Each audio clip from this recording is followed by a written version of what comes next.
Hi, welcome to the Gamesplainer. I'm Jeff the Gamesplainer and today I'm Gamesplaining November. So this is my top 10 video for my games I've played in November. I didn't have a heck of a lot of games. I have done more than 10, but not a whole bunch more than 10 within the month. So here is my top 10 for the month. Number 10, Land vs. Sea. Now Land vs. Sea is a game that was put out by Good Games, which is an Australian company. I'm assuming it is worldwide. I was in the shop, Good Games, the other day, and they were surprised that I had it already and had played it. So I'm not sure how the sales of that game are going, or if it's only just hit shelves, or I'm not sure on it. But let's leave that there. Moving forward, Land vs. Sea is published as a 2, 3, or 4-player game. I am 100% convinced that this is a 2-player game. Yes, there is a 3-player version, which does some other funky stuff. Yes, there is a 4-player version, but with the 4-player version, there are 2 people being one land, and there are 2 people being the other, sea.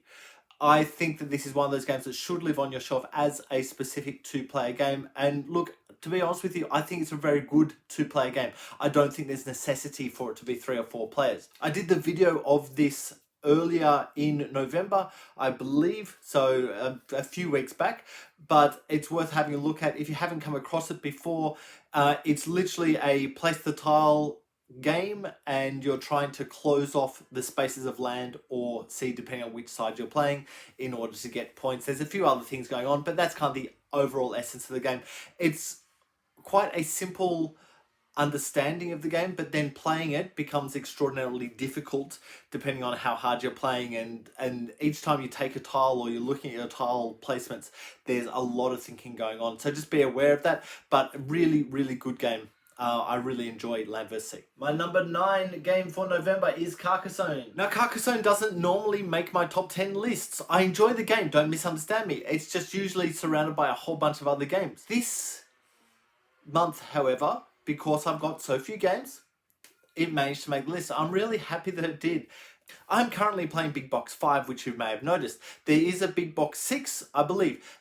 But what I did this time was I played everything that's in that box. Absolutely everything. There's a wheel thing which is supposed to be kind of its own little game, and a river which is supposed to be its own little game as well. But you know what?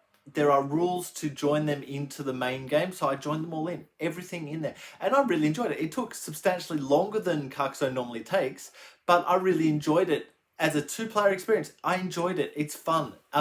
It's take a tile, put the tile down, score the thing. Put meeple in the thing, score the thing.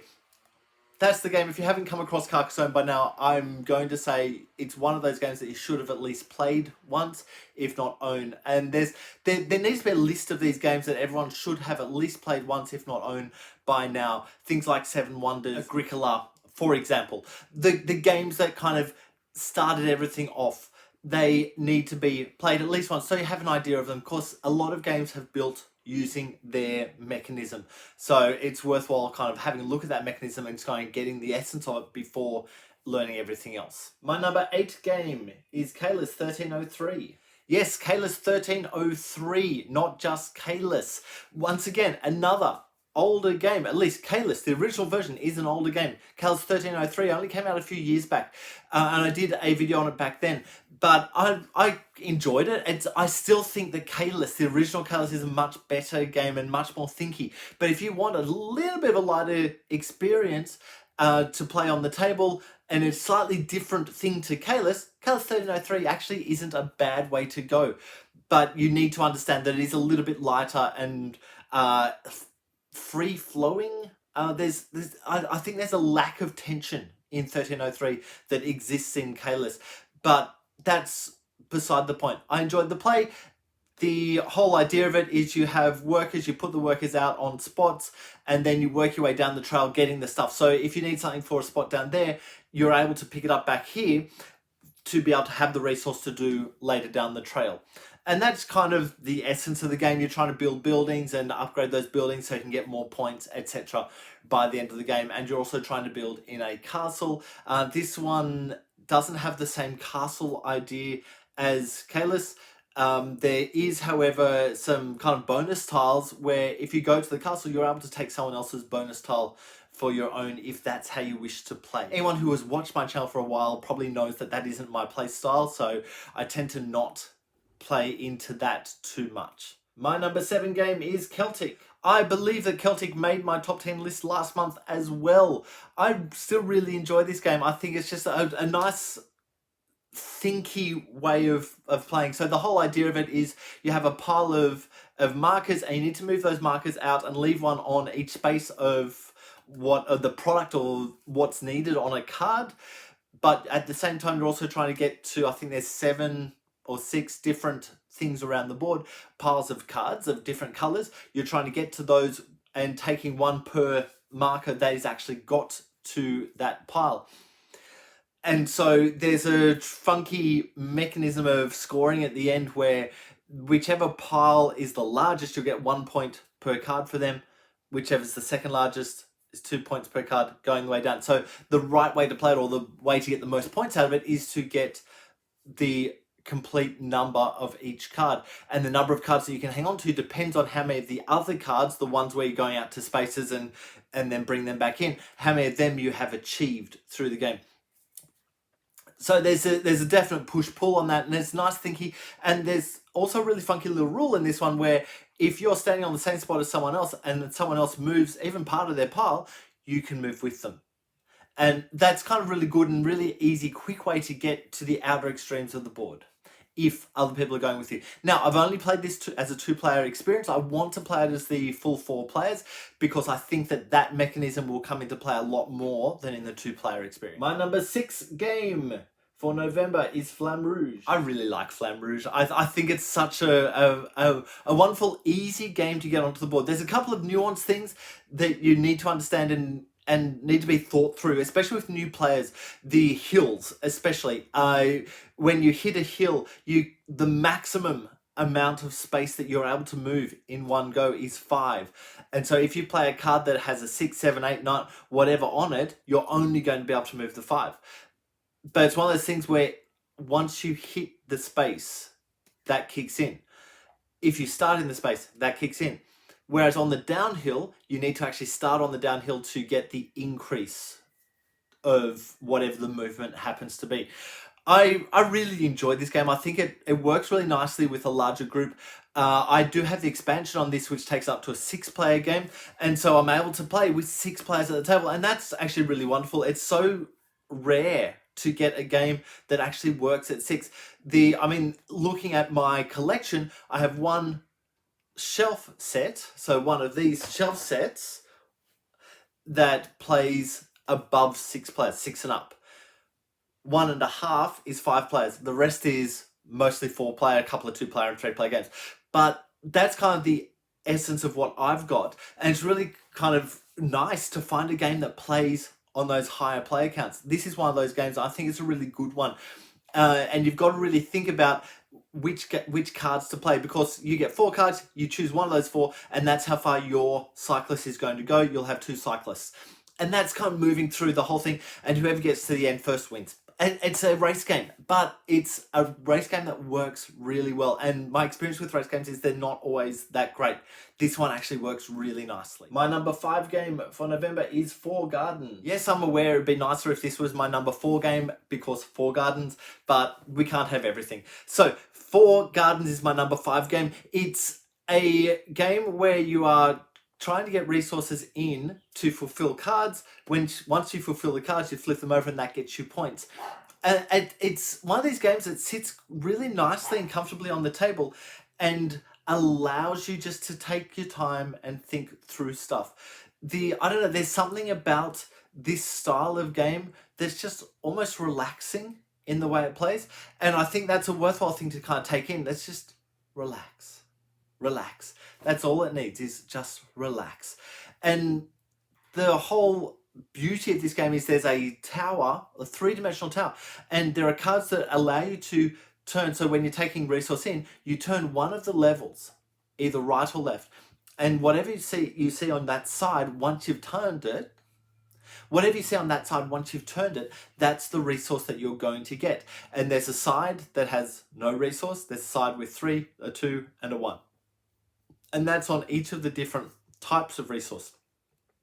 And so making decisions about which way to face it is actually really important. Once again, I've only played this as a 2-player experience. I would be intrigued to play this with 4 players because I think there'd be more manipulation on that tower. What I found happening on that tower in my play of it was that one person would flick it sideways, so they would get a good level of resource from each thing. And then the other person, because we're sitting next to each other, we theoretically should have been sitting opposite each other, but we were next to each other, so we had corners. So the other person would just flick it back and they would get the same resource. So I think there'll be a whole bunch less of that and more manipulation of that resource tower within everything that's going on with 4 Garden. My number 4 game for November is Great Western Trail. Now, Great Western Trail, I believe, has just had a redo. I'm still playing the original version. There's second edition that I'm understanding that it's worthwhile looking for. I'm not sure exactly what the differences are, but I really enjoy this game. It's one of those games where you're moving through a path, but you have the choice of moving 1, 2, or 3 spots. And so the slower you move, the more stuff you'll be able to do, but the longer it will take you to get to the end of the path. When you get to the end of the path, you turn your hand of cows in, and any cows that are not doubled up will score you money or gain you an income depending on how far down the trail you're taking it. I really appreciate this. I do have the expansion on it, which gives an extra little board, and there's some other stuff that can go on. What I tend to find is I don't really go after the expansion stuff too often, but in the game that I had, I did go after a couple of them, and I found that that actually achieved some stuff for me really nicely, whereas I would have taken a negative if I hadn't gone after it, meaning that if you take 2 of the early stations, there's actually negative points on it. If you take 1, it's fine. If you take 2, it's a negative points. I took 1 of them in a previous turn. In the turn that I got up there, I didn't have enough to get to the one that would score me points, but I did have enough to get to one of the stations that I was attached to because I'd previously gone up and made some space. So I was able to deliver to that station instead of the one down here, which would have given me negative points. I think that's a really good thing and nice extra thinky stuff. So I tend to play with the expansion on that, and I think that's a worthwhile thing to have a look into. Even if you don't play all the expansion stuff, it's worth just having there. It's just a slightly different way of counting some stuff through and a few extra rules. My number 3 game for November is Crystal Palace. Now this one was a bit of a surprise. Crystal Palace is a game that just looks really busy on the table. And what myself and my wife have found we're doing, because there's so darn many games on this wall behind me, we've actually started playing pick some numbers, and the number will be which section of the wall we're going to, and then pick a number and that's which shelf, and then pick a number and that's which game within the shelf. And by doing it that way, we're actually getting some games that we probably wouldn't step into in other circumstances. But it's a really good thing to do. I really like it because there's quite a few of these games have come through because of that numbering system to just, this is how we're going to select our games now. This game on the table looks really, really busy because the board is made up of a whole bunch of smaller boards. Thinking through, the reason for that is the player count changes what is going to be showing to you at each spot. So it's kind of the quickest, easiest way to have the player count. It does play up to 5 players, so having these boards able to flip over depending on what the player count is makes it really easy to actually work that out. You then just working your way around those boards eventually. So this is a slightly heavier game than I actually necessarily wanted to play at the time, and definitely a heavier game than my wife wanted to play, but it was still really enjoyable. And there's a lot of thinking and manipulation of, oh, I need to get these resources to be able to do this. How do I get those resources? That feels like a bit of a throwaway turn to get those resources, but getting the resources is at the end of when you get stuff in. And so you kind of need to have the resources to do stuff next time, rather than being able to get the resources to be able to do the stuff this time. So there's a lot of forward thinking on this game, and that's definitely a game that's worthwhile looking into if you haven't come across Crystal Palace before. My number 2 game for November is It's a Wonderful World. Now, I have a little bit of a love-hate relationship with It's a Wonderful World. I think it's a really good game, don't misunderstand me, but sometimes I play really well, sometimes I play really, really super poorly, and that is actually what keeps me coming back to this. So It's a Wonderful World feels like it is a replacement of 7-1. It's one of these games where you have a hand of cards, you're taking a card or two, then passing them on to the next player. These are the couple of cards we've played. But once we've done that, there's a lot of different manipulation within everything that makes it a little bit more crunchy than 7 Wonders, I guess. The whole idea is you are using those cards to either build or to get some more resource from. Once you've built, so the way you build a card is you get resources coming into your factory. Once you've fulfilled a card, it gets added to your factory. But the resources come to you in a certain order. And so you can use resources to build one of the earlier elements. So using the grey cubes, if you build that with grey cubes, that card then becomes available, and that card might offer you yellow cubes.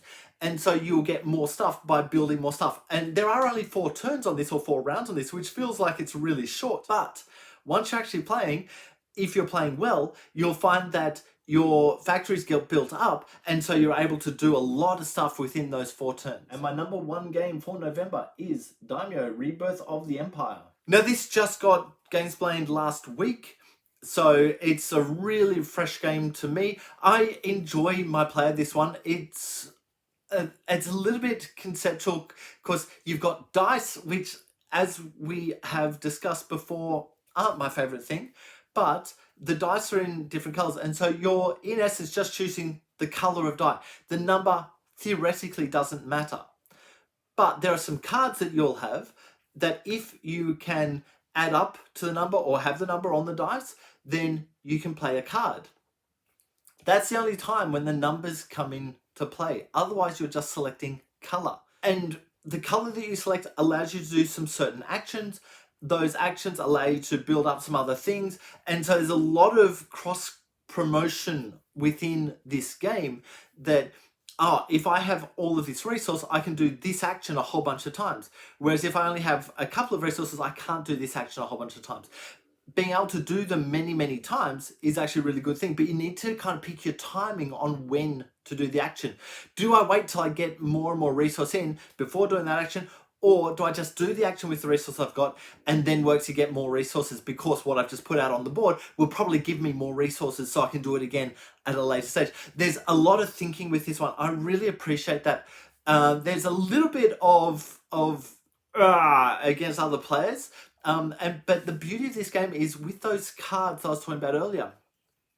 Any card that has some negative interaction with other players has a little asterisk on it. And so you are able to pull them out of the game before you start, or the way I play, I'll pull it out as I'm playing. Whenever an asterisk comes out, I just remove it and then pull out another one. But you're able to pull those cards out if that's not how you wish to play. If you wish to not play the crunchy, I'm going to attack you kind of game, that's absolutely fine. So you have the options with this game to go either way, and I really, really appreciate that. Okay, look, I think I'll leave that there. That is my November. If you have any comments or suggestions, please write them below. If you have any games that you would like to be gamesplained, please shoot me an email to thegamesplainer@gmail.com. Follow me on Instagram and Twitter @thegamesplainer to keep up to date with the games I'm playing. Subscribe to my videos to keep up to date with the games that I'm gamesplaining. And until next time, enjoy gaming.